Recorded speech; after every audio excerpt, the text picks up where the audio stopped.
ପ୍ରେମୀ ଯୁଗଳଙ୍କର ଦାମ୍ପତ୍ୟ ଜୀବନ ସୁଖମୟ ହେଉ ବୋଲି କାମନା କରିଛନ୍ତି।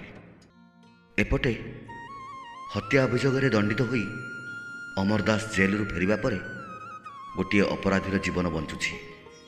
ଆଉ ଏ ଅଜଣା ସହରକୁ ଚାଲି ଆସି ଏହି ହୋଟେଲରେ ଚପରାସି ହୋଇ ନିଜ ପେଟ ପୋଷୁଛି।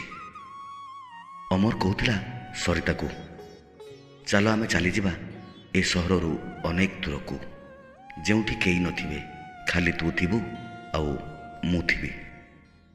ସରିତା କହିଲା, ହେଲେ ତମେ କ'ଣ ପାଇବ? ଗୋଟିଏ କଳଙ୍କିନୀକୁ ସାହାରା ଦେଇ।